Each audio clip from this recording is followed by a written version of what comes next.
Buenas tardes y bienvenidos a Educa Historia, la historia para todos. Y hoy en la sección nuestra Deberías conocer tenemos la suerte de contar con Alejandro Egea. Buenas tardes, Alejandro, que es Hola, buenas eh, tardes, José Luis, encantado. profesor de la Facultad de Educación de la Universidad de Murcia y que es uno de los líderes del grupo de investigación LATE, que es Laboratorio Temporal. ¿Me equivoco? Correcto, perfectamente. Vamos directamente al grano y te vamos a preguntar, Alejandro, ¿qué es LATE?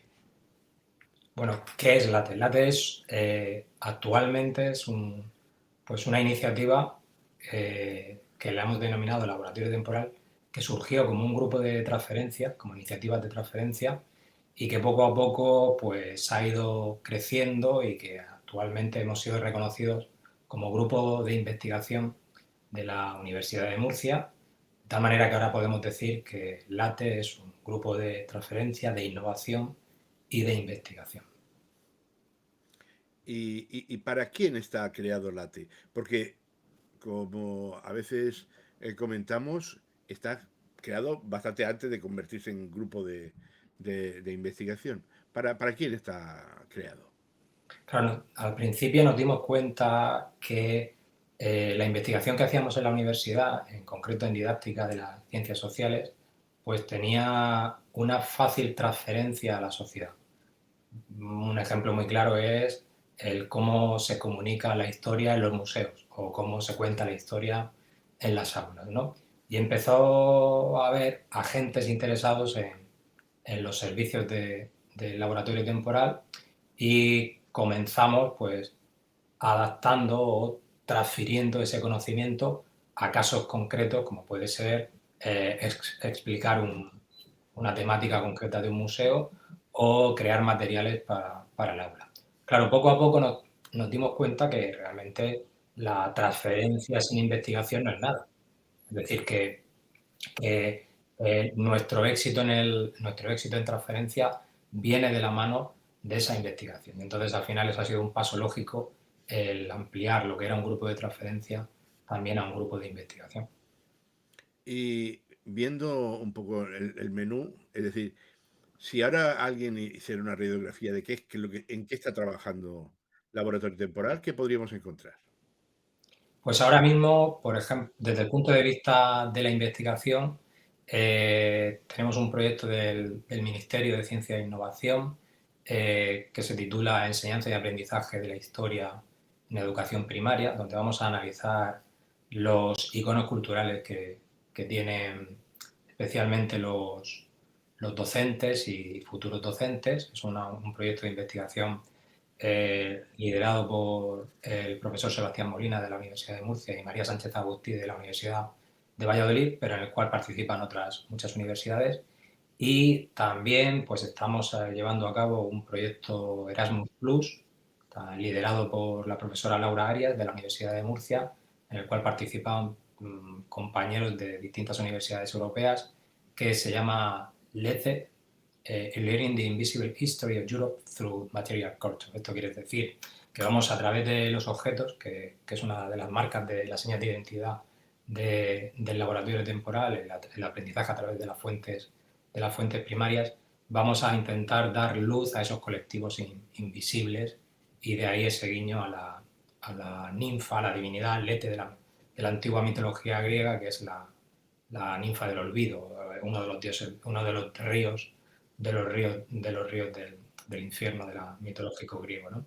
Y además, eso por parte desde el punto de vista de la investigación, y en transferencia estamos haciendo muchísimas cosas. Acabamos de terminar el proyecto museográfico del Museo Etnográfico de Alcantarilla y vamos a iniciar otro montón de proyectos que de momento pues, están ahí en estado germinal y no puedo desvelar, pero espero poderos dar más datos dentro de poco.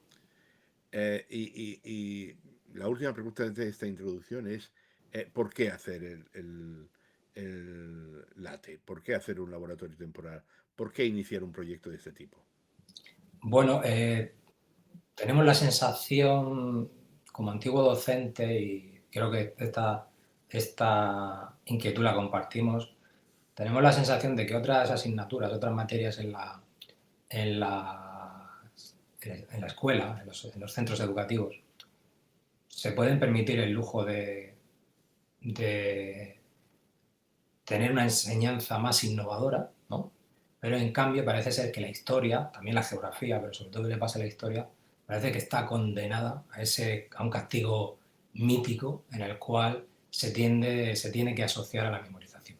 Entonces, Laboratorio Temporal intenta romper de todas las maneras posibles ese axioma, ¿no? De la historia es memorizar y nada más, ¿no? Y entonces nuestra investigación va encaminada a probar y detectar de qué manera se puede mejorar la enseñanza de la historia, nuestra innovación también y la transferencia, en el caso, por ejemplo, de museos o de materiales educativos, pues también. Intentamos aportar ese sello de late a todo lo que a todo lo que todo lo que tocamos, ¿no?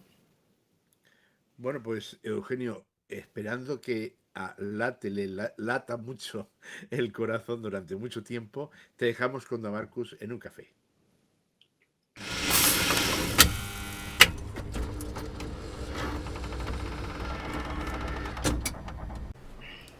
Buenas tardes, Alejandro. Buenas tardes, Damarcus. Mira, yo lo primero que te quería preguntar es acerca de una cosa que me ha llamado la atención sobre el laboratorio temporal, sobre todo en comparación a otros grupos de investigación, iniciativas similares, que es lo bien que se comunica o lo bien que se intenta comunicar la faena hecha. Estoy hablando de vídeos, estoy hablando de las incursiones que hay en redes sociales, incluso planteamientos de los propios proyectos a comunicarse. ¿Qué nos puedes decir de esto? Bueno, efectivamente, bueno, pues gracias por esa percepción. No tenemos a nadie especialista en comunicación, lo hacemos nosotros, self-made, lo mejor que podemos. Y sí que es cierto que tenemos claro que en este mundo tan líquido que nos ha tocado vivir, la comunicación de lo que uno hace es muy importante. Entonces ya hace tiempo que intentamos trabajar las redes sociales, especialmente en Twitter, luego dimos el salto a TikTok con aquel proyecto de vídeos que ya os estuvimos presentando, ¿no? Y, y ahora recientemente pues hemos querido contar directamente al público, a los colegas de otras universidades, a posibles agentes económicos o agentes sociales que puedan estar interesados en comunicar el pasado a la sociedad, quiénes somos, ¿no? Y entonces, pues, hemos querido eh, invertir todo lo que hemos podido, nuestro tiempo y algo de dinero, gracias a una ayuda de la Universidad de Murcia, en estos vídeos de promoción de laboratorio temporal, intentando contar de primera mano quiénes somos y de dónde venimos y a dónde vamos, como diría la famosa canción de Siniestro Total. Buena referencia. Eh, la siguiente cosa que yo quisiera saber es... otra cosa que me llama la atención es... escucho mucho la palabra transferencia de conocimiento, pero a veces tengo la sensación, es mi opinión personal y ya me perdonará la gente, que se queda un poco en el vacío, ¿no? Como una especie de palabra que todo el mundo debe pronunciar en la universidad, pero que desgraciadamente pocas veces llega a, en este caso que hablamos de didáctica, a los centros educativos. Eh, ¿Cuál es tu visión un poco sobre esto en el sentido de qué importancia le das tú a la transferencia de conocimiento?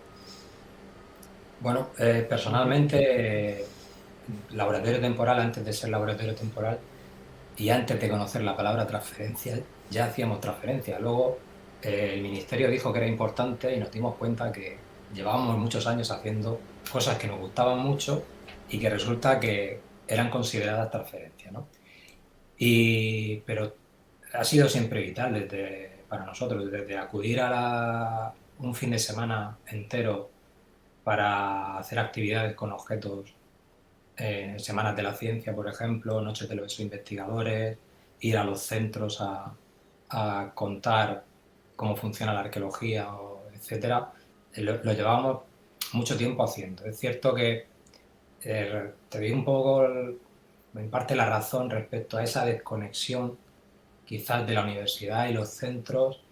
No sabemos muy bien la razón, pero es cierto que cuesta cristalizar ese conocimiento que se obtiene normalmente en los grupos de investigación en los centros escolares. Pero nosotros lo estamos consiguiendo, muy poquito a poco. Es cierto que hay veces que hay que tocar la puerta muchísimas veces, pero lo estamos consiguiendo. Y en los últimos años pues ya hay diferentes museos, por ejemplo, que en su cartelería tienen el sello de laboratorio temporal, tienen esa transferencia.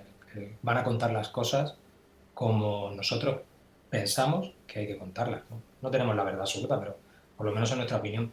Hay bastantes documentales que se están produciendo, por ejemplo, en la región de Murcia, documentales educativos que ya tienen el sello también de LATE. El LATE, el laboratorio temporal, está detrás, y unos cuantos que van a salir en breve. Es cierto que los materiales educativos, ahí tocamos con un hueso que es un poco ese triángulo entre los centros escolares y, por lo tanto, los docentes, la universidad y, ojo, la administración. Y cómo fluyen esos tres elementos. Y a veces algo que está por ahí pululando, que es la política, ¿no? Que a veces hay ciertos intereses para que realmente se transfiera directamente o no se transfiera. Y la última pregunta que quisiera hacerte es: otra de las cosas que observamos en vuestro trabajo es la importancia que le dais a la didáctica del objeto. Hemos visto algunas experiencias vuestras recientes. También antes y ahora nos comentabas sobre que también hacéis cosas en los museos en relación a la didáctica y todo esto. ¿Qué importancia tiene la didáctica del objeto para el aprendizaje de la historia, según Alejandro Egea? Bueno, no solo según yo, ya somos unos cuantos evangelizadores de la didáctica del objeto desde hace muchas décadas. El principal, nuestro querido maestro y amigo Joan Santacana, Naira Young, Laura Arias y muchísima más gente que estamos convencidos, por ejemplo, de que realmente el objeto tiene un potencial. Y esto, en tiempos en los que la innovación parece ser que solo puede ser digital, resulta que llevar un cacharro a clase se convierte en algo de lo más innovador, algo que ya Montessori o de Crowley decían hace 100 años, ¿no? Y ahora resulta que, claro, para ser innovador tienes que llevar una tablet al aula. Entonces, para nosotros, para el laboratorio temporal, el objeto se convierte, en las clases de historia ahora mismo, en una de las puntas de lanza más innovadoras que se pueden llevar. ¿Por qué? Porque la historia, el tiempo, es algo abstracto, bastante difícil para los estudiantes, no se ven, las cosas del temporal no se ven, necesitamos tirar de imágenes, necesitamos tirar de audiovisuales, y el objeto de repente, en un segundo, hace concreto algo que puede ser muy complicado. Entonces, si tengo tiempo, os pongo un ejemplo. Todos hemos estudiado que el paleolítico es la época de la piedra tallada y el neolítico es la época de la piedra pulimentada. Y esto nuestros niños, mis antiguos alumnos en el centro de secundaria, se lo aprendían de memoria. ¿Qué quería decir piedra tallada? ¿Qué quería decir piedra pulimentada? Esto, si le das una réplica de una hacha pulimentada neolítica, no se lo olvida nunca más. Sí, de hecho trajimos aquí alguna experiencia de algunos profesores que les hacían a los niños tratar digamos, con una explicación, un contexto, una actividad dirigida, les hacían a ellos mismos tratar de replicar lo que hacían.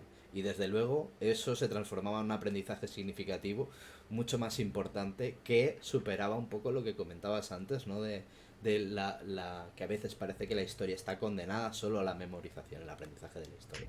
Pues hasta aquí el café. Muchas gracias, Alejandro, y seguro que nos vemos pronto. A vosotros, muchísimas gracias.